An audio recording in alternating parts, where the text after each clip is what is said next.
अद्भुत चिंतना श्री गुरुदेव दत्त. दत्तगुरूंच्या भक्तांसाठी आणि सनातन हिंदू धर्मशास्त्राचे पालन करणाऱ्या प्रत्येक साधकासाठी दैनंदिन जीवनातील प्रत्येक कृती ही केवळ एक शारीरिक गरज नसून तो आध्यात्मिक साधनेचा आणि ईश्वरी कृपा प्राप्त करण्याचा एक मार्ग असतो. यामध्ये शयनशास्त्र अर्थात झोपण्याच्या पद्धतीला अत्यंत सूक्ष्म आणि महत्वाचे स्थान देण्यात आले आहे. जेव्हा आपण विचार करतो की दत्तभक्तांनी झोपताना आपले डोके कोणत्या दिशेला ठेवावे, तेव्हा त्याचा थेट संबंध आपल्या स्थूल शरीराच्या आरोग्याशी, सूक्ष्म मनाच्या शांतीशी आणि कारण शरीराच्या आध्यात्मिक उन्नतीशी जोडलेला असतो. हिंदू धर्मशास्त्रातील प्राचीन ग्रंथ, उपनिषदे, विष्णू पुराण, मार्कंडेय पुराण आणि वास्तुशास्त्र या सर्वांमध्ये मानवी शरीरातील ऊर्जा आणि विश्वातील ऊर्जा यांच्यातील संबंधांचा अतिशय सखोल अभ्यास करून शयनविधीचे नियम मांडले आहेत. विश्वामध्ये एक अदृश्य पण अत्यंत शक्तिशाली चुंबकीय क्षेत्र अहोरात्र कार्यरत असते, ज्याचा आपल्या शरीरावर नकळत परिणाम होत असतो. मानवी शरीरालाही स्वतःचे एक चुंबकीय क्षेत्र असते, ज्यामध्ये आपले डोके हे उत्तर ध्रुव आणि पाय हे दक्षिण ध्रुव मानले जातात. जेव्हा आपण झोपतो तेव्हा आपल्या शरीरातील ऊर्जेचे संतुलन राखण्यासाठी योग्य दिशेची निवड करणे अत्यंत आवश्यक ठरते. जर एखादा दत्तभक्त चुकीच्या दिशेला डोके करून झोपत असेल तर त्याच्या नकळत त्याच्या शरीरातील सकारात्मक ऊर्जा नष्ट होऊ लागते, ज्यामुळे नामस्मरणात मन न लागणे, आळस येणे, भयानक स्वप्न पडणे किंवा ध्यान साधनेच्या वेळी मन विचलित होणे अशा समस्या उद्भवू शकतात. याउलट शास्त्राने सांगितलेल्या योग्य दिशेचा अवलंब केल्यास केवळ निरोगी आयुष्यच लाभत नाही, तर दत्त महाराजांच्या कृपाप्रसादाचा प्रवाह अखंडपणे आपल्या जीवनात सुरू राहतो आणि या एकाच बदलाने व्यक्तीच्या आयुष्यात खूप मोठे सकारात्मक बदल घडू शकतात. हिंदू धर्मशास्त्र आणि वास्तुशास्त्रानुसार घरामध्ये झोपताना दक्षिणेकडे डोके आणि उत्तरेकडे पाय करून झोपणे हे सर्वश्रेष्ठ, अत्यंत शुभ आणि कल्याणकारी मानले गेले आहे. या नियमामागे अतिशय ठोस वैज्ञानिक आणि आध्यात्मिक कारणे दडलेली आहेत.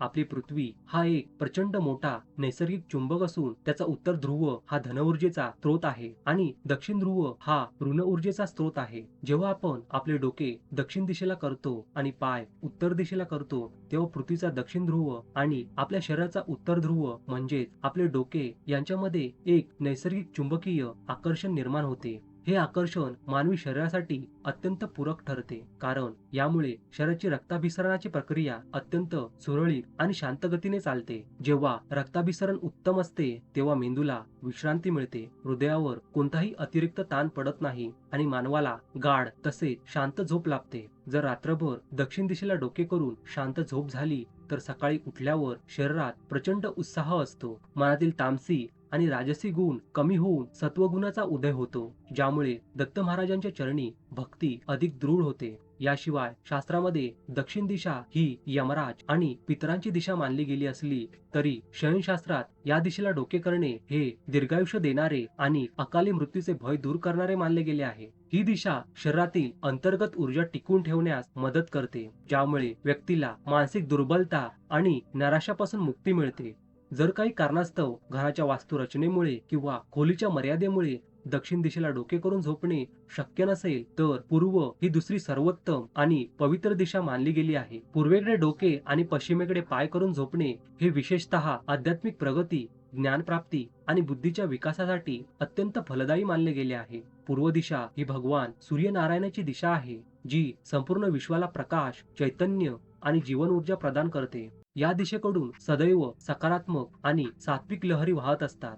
जेव्हा एखादा दत्तभक्त पूर्वेकडे डोके करून झोपतो तेव्हा त्याच्या शरीरात आणि बुद्धीमध्ये सत्वगुणाची प्रचंड वाढ होते. यामुळे स्मरणशक्ती तीक्ष्ण होते, एकाग्रता वाढते आणि मनातील चंचलता पूर्णपणे नष्ट होते.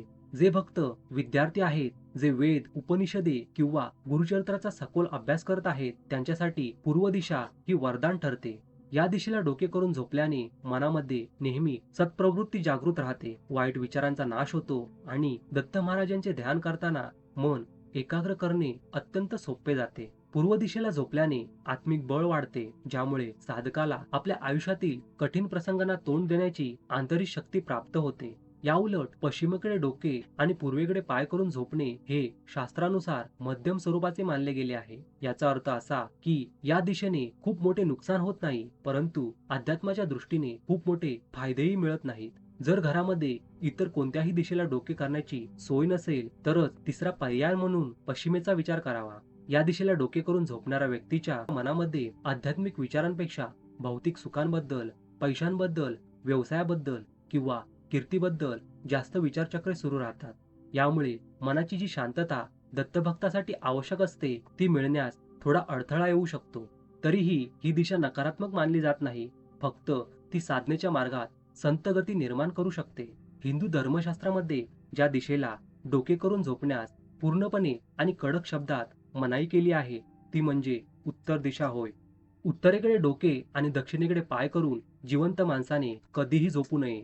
हा शयनशास्त्रातील सर्वात महत्वाचा आणि कठोर नियम आहे. जर एखादा दत्तभक्त किंवा सामान्य व्यक्ती उत्तरेकडे डोके करून झोपत असेल तर तो स्वतःहून आपल्या आरोग्याचे आणि सौख्याचे प्रचंड नुकसान करून घेत असतो. यामागील वैज्ञानिक कारण असे आहे की जेव्हा आपण आपले डोके उत्तरेकडे करतो तेव्हा पृथ्वीचा उत्तर ध्रुव आणि आपल्या शरीराचा उत्तर ध्रुव म्हणजे आपले डोके हे दोन्ही एकाच रेषेत येतात. समान ध्रुवांमध्ये नेहमी प्रतिकर्षण होते, म्हणजेच ते एकमेकांना दूर ढकलतात.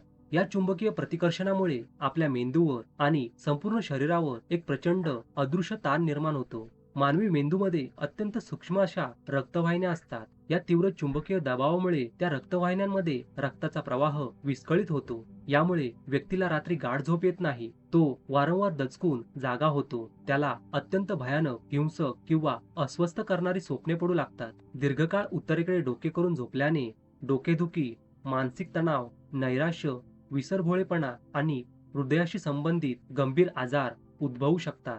आध्यात्मिक दृष्टिकोनातून विचार केला तर हिंदू संस्कृतीत केवळ मृतदेहाचे डोके उत्तरेकडे केले जाते, जेणेकरून त्या मृत शरीरातून जीवात्म्याला अर्थात प्राणाला बाहेर पडणे सोपे जावे. कारण उत्तर दिशेकडे एक प्रचंड आकर्षण शक्ती असते. जिवंत माणसाने या दिशेला डोके केल्यास त्याच्या शरीरातील प्राणशक्ती, चैतन्य आणि सात्विक ऊर्जा हळूहळू क्षीण होऊ लागते. सकाळी उठल्यावर अशा व्यक्तीला अत्यंत आळस जाणवतो.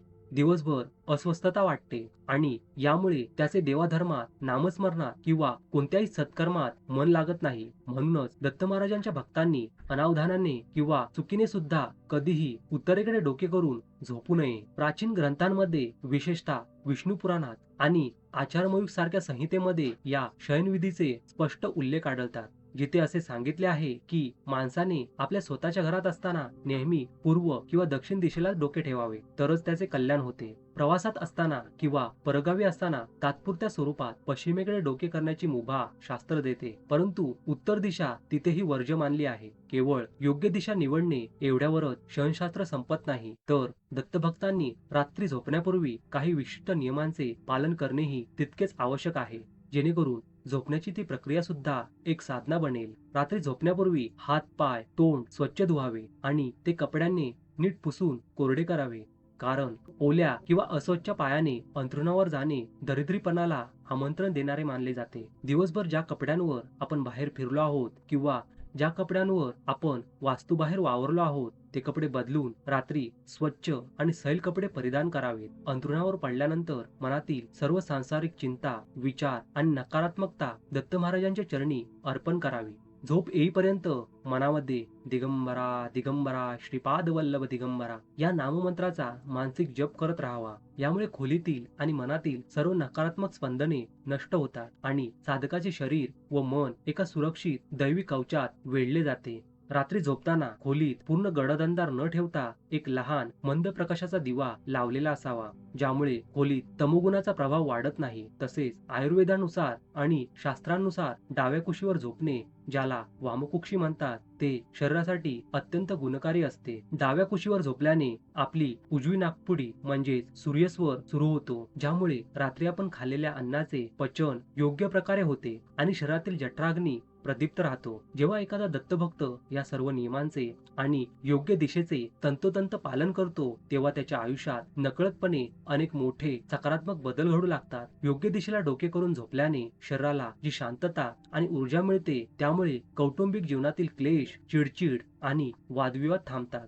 घरातील वातावरण आनंदी आणि प्रसन्न राहू लागते. मानसिक आरोग्य उत्तम राहिल्याने निर्णय क्षमता सुधारते, ज्यामुळे व्यापार, उद्योग किंवा नोकरीमध्ये प्रगती होऊन आर्थिक स्थैर्य आणि समृद्धी लाभते. सर्वात महत्त्वाचा बदल म्हणजे योग्य शयन पद्धतीमुळे साधकाला पहाटेच्या पवित्र अशा ब्रह्ममुहूर्तावर म्हणजे सूर्योदयापूर्वी उठणे अत्यंत सहज आणि सोपे जाते. ब्रह्ममुहूर्तावरील वेळ ही ईश्वरी शक्तीशी जोडली जाण्यासाठी सर्वश्रेष्ठ मानली गेली आहे आणि या काळात केलेली दत्त महाराजांची सेवा, पूजा किंवा मंत्रजप हजार पटीने अधिक फलदायी ठरतो. अशा प्रकारे केवळ झोपण्याची दिशा बदलून आणि शास्त्रातील नियमांचे श्रद्धेने पालन करून दत्तभक्त आपल्या जीवनातील शारीरिक, मानसिक, आर्थिक आणि आध्यात्मिक अडचणींवर मात करू शकतात. मला अशी आशा आहे की तुम्हाला ही माहिती समजलीच असेल आणि खूप उपयुक्त वाटली असेल. जर तुम्हाला ही माहिती मनापासून आवडली असेल आणि उपयुक्त वाटली असेल तर या व्हिडिओला लाईक करा आणि हा व्हिडिओ जास्तीत जास्त भक्तांपर्यंत पोहोचवा, जेणेकरून त्यांनाही याचा लाभ होईल. आणि अशाच दत्तभक्तीपर व्हिडिओसाठी या चॅनलला सबस्क्राईब करा आणि या दत्त परिवाराचे सदस्य व्हा. आणि हो, कमेंटमध्ये श्री गुरुदेव दत्त लिहायला विसरू नका. श्री गुरुदेव दत्त.